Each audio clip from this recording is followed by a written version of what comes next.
For over a century, the Goth people known as the Grey-Tungi Goths have established their significance along the Black Sea. They were part of a vast confederation that extended from the Danube River to the Caucasus Mountains. Archaeological evidence suggests that these Goths were primarily farmers, governed by Germanic warlords with their own private armies. Similar to many tribes in Europe at that time, they had a long history of wandering, searching for their place in the world. Eventually, they settled on the abundant shores of the Black Sea, which had been home to Greek colonies for nearly a millennium. The Goths engaged in wars and conquests against their neighbors and the mighty Roman Empire to the south. However, their contentment grew over time, and they indulged in Roman wine and recounted ancient tales. Unbeknownst to them, their world was on the verge of collapse, as it had happened repeatedly in the past and would continue to do so in the future. In the summer of 375, a formidable force emerged from the northern plains of the Black Sea, riding on horseback. These were the Huns, opportunistic riders who had previously ventured into the region. Ambitious horsemen from the Hellenic tribes had come from the northern and eastern steppes to challenge the Gothic armies, achieving varying degrees of success. The Sarmatians, a horse-riding and Iranian-speaking people, had long been a fixture in Eastern Europe. However, in the fortuitous summer of 375, a different group appeared from the northern plains, a relentless enemy that would reshape the tribes and cultures of Eastern Europe over the next century. Their ever-expanding empire absorbed all in its path, bringing misfortune to the inhabitants of Europe. The Romans, even among the people they deemed barbarians, distinguished the Huns as an exceptionally fearsome group. They seemed to have emerged from the very depths of the earth, resembling a nightmare catapulted from the abyss of hell. The Huns, like other steppe riders, were skilled in horse archery. Yet, their techniques differed greatly from those observed by the Romans. They wielded recurve composite bows, cutting-edge technology honed on the vast grasslands of Eurasia. These bows surpassed their predecessors in both size and power, granting the Huns a distinct advantage. Moreover, the Huns possessed an illustrious heritage of their own. According to scholarly tradition and archaeological evidence, they descended from the Xiongnu, a steppe empire that posed a threat to China and was instrumental in the construction of the Great Wall. However, the Romans held contrasting beliefs. Amidst these events, Ammianus Marcellinus, a former soldier and esteemed Roman historian, described the Huns as a previously unknown race of men. They emerged suddenly, wreaking havoc like a tempest of snow from the towering mountains, obliterating everything in their path. Their savagery surpassed all bounds, driven by an inhuman desire for plunder. In the eyes of 6th century historian Jordanes, the Huns were regarded with horror, seemingly descended from malevolent spirits that emerged fully formed from primordial swamps at the edge of the earth. By 375, the Alans, a people who once ruled the northern and eastern steppes alongside the great Ungi Goths, had either been driven from their lands or assimilated into the expanding Hunnic Confederation. The Confederation extended far to the east, to the unknown lands beyond the horizon, where the vast majority of the Huns likely remained. Although the Greuthungi society had become more settled, relying on agriculture and trade, their martial traditions persisted. While Arian Christianity had reached them through boats and trade caravans from the south, leading to the establishment of a bishopric and conversions, most Goths remained devoted pagans, revering the Germanic gods of their ancestors. The Goths existed within a larger context, and their subject population included pastoralists such as the Sarmatians and Alans. Through interactions with their neighbors and experiences on the steppe, the Goths had honed their skills as excellent cavalrymen, capable of matching the Romans in battle.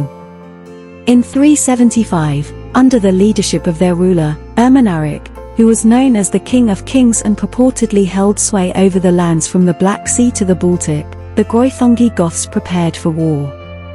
However, upon engaging the Huns, it became clear that a change in tactics was necessary. Unlike conventional armies, the Huns operated as a fully mobile and independent war machine. Elite riders formed individual bands that encircled the slower Gothic forts, identifying weak points to exploit before launching their deadly attacks. To the Huns, war was akin to hunting, a skill they had mastered from childhood. Moreover, their secret weapon was their gigantic longbows, designed with a longer upper limb to maximize power and range. Expertly fired from horseback, these bows surpassed anything the Romans had encountered before. Despite putting up resistance, Ermanaric's warriors repeatedly succumbed to the superior tactics of the Huns. After a particularly devastating defeat, Ermanaric faced a grave decision. In times of extreme hardship, great sacrifices were required. Thus, he cast aside his sword, removed his breastplate, and presented himself to the high priests of his people, becoming a ritual sacrifice to the gods. With Ermanaric's funeral pyre still smoldering, the remaining warriors gathered. However, if they believed that the gods had delivered them, they were sorely mistaken. The Huns they faced were likely only the vanguard of a much larger force, preoccupied with events beyond the vulgar. In the face of increasingly devastating raids and the realization that the Huns were part of a far greater nation in flux, the Goths made a momentous decision. After over a century, they uprooted their entire society. Led by the warlords Athanaric and Saphrax, the entire Gothic nation embarked on a westward migration. The exact numbers involved in this exodus vary widely among historians, ranging from 200,000 to 20,000 people. Undoubtedly, many subject peoples were left behind, destined to be absorbed into the next dominant warrior elite. Nevertheless, this massive population movement is evident in the archaeological record, signifying. During this time, the trade items and metalwork that were once expensive had become scarce. As they journeyed westward, they were met with horror when they reached the Dnester River. There, Alathias and Saphra encountered another force guarding a fort. Fortunately, this force turned out to be a friendly army of two Vingi Goths, their western brethren led by High King Ethanoic. These Goths had also faced Hunnic incursions and sought an audience with a great Incii to decide their next move. Before the two sides could come to terms, a torrent of black arrows rained down upon them. The Huns, riding hard and fast, attacked the turbaned Gi from the rear, seeking slaves and plunder. In the ensuing panic, the great Incii led his people west and southwest, away from the Huns and towards the Danube, facing a near impossible situation. Faced with this dilemma, they made the decision to confront the powerful Roman Empire. Meanwhile, the turbaned Gi retreated to their heartland in the Carpathian Mountains, where their leader, Athanaric, attempted to defend against the Hunnic threat by constructing fortified lines. However, these efforts proved futile, as the Huns continuously harassed and raided them. Athanaric's prestige had already been weakened by previous Roman incursions, which led to widespread destruction and loss of land. Gradually, belief in Athanaric began to fade, and a new figurehead emerged with a different plan. This new leader proposed a controversial solution. He suggested that the Gothic people, under his leadership, should seek sanctuary from the Romans by heading to the Danube. He himself converted to Arian Christianity and led the majority of his people towards the Roman border, leaving Athanaric and a handful of fighters to hold out in the Carpathians. The Romans later claimed that there were conflicts between the two Gothic factions, possibly even earlier in the 360s.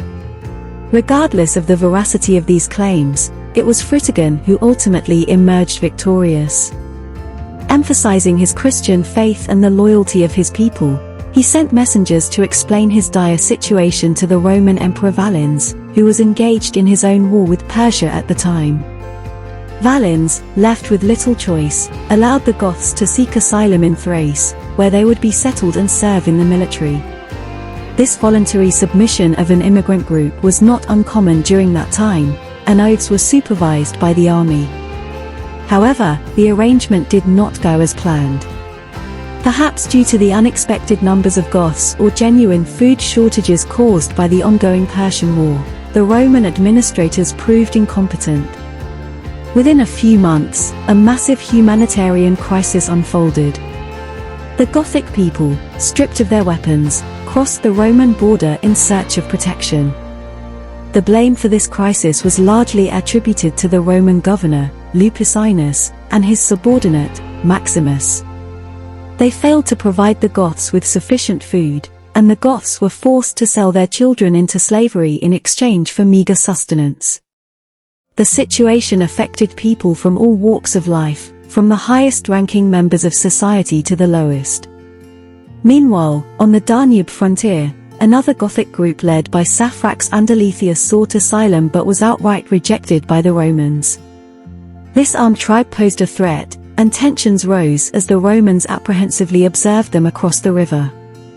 Whether related to the arrival of the Gruthungi or not, it remains uncertain.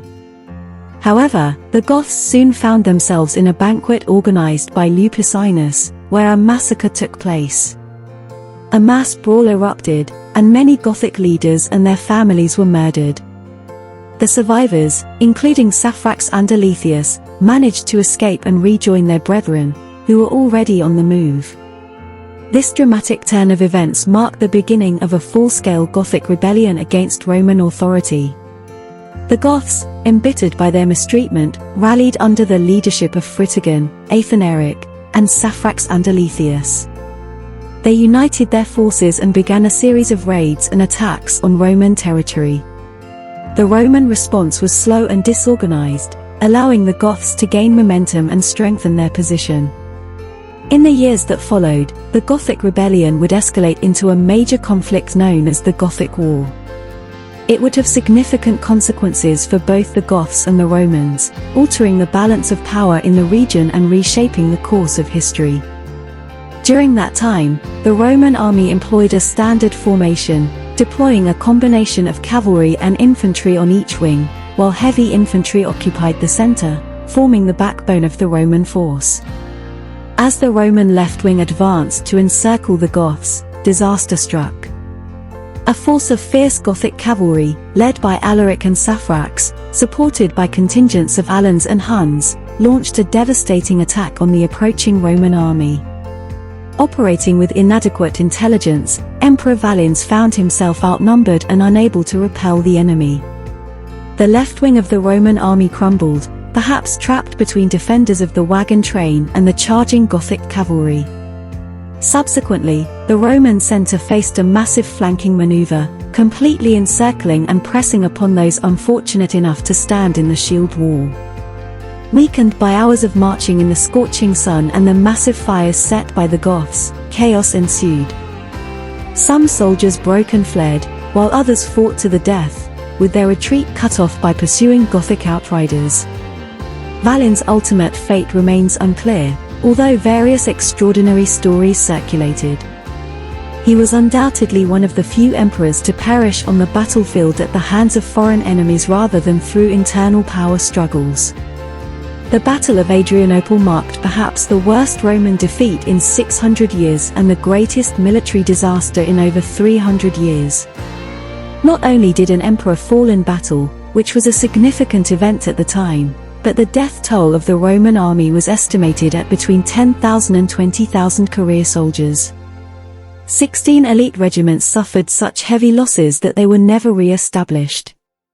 Although the Goths gained control over the entire Balkans, their victory secured little else in the rest of the Roman Empire.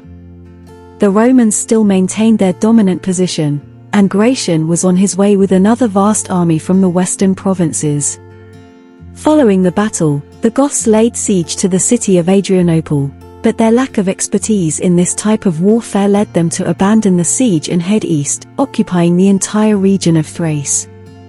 Some sources even suggest that the Goths came within kilometers of Constantinople itself, only to be repelled by units of daring auxiliaries who allegedly drank the blood of their slain enemies to intimidate would-be attackers.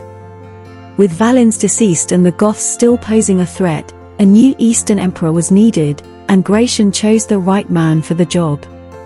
Theodosius, an aristocratic career soldier from Spain, whose father had distinguished himself under Valens, was proclaimed Emperor of the East in early 379.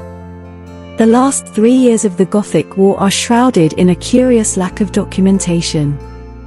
Whether due to Roman embarrassment over their inability to contain the Goths or a simple accident of history, we may never know. By 380, after a series of unrecorded events, Theodosius had managed to rebuild the Eastern Field Army. He engaged the Goths in battle near the city of Thessaloniki in the northern Balkans, but scant details remain about the confrontation.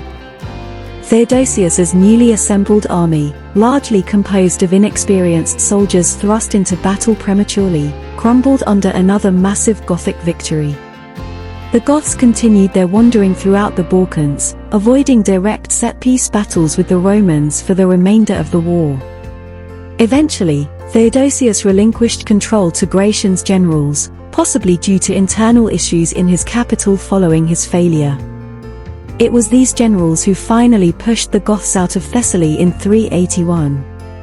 In that same year, a surprising turn of events occurred as the Gothic king Fritigern, presumed dead since his war with the Huns, reappeared in historical records. This time, he was an honored guest of Theodosius in Constantinople, signing a treaty of friendship with the Eastern Roman Empire. When military tactics failed, Theodosius turned to Roman diplomacy, a formidable force in its own right. In 382, a peace treaty was finally established with the Goths, resembling the terms Fritigern had sought before the Battle of Adrianople 4 years earlier.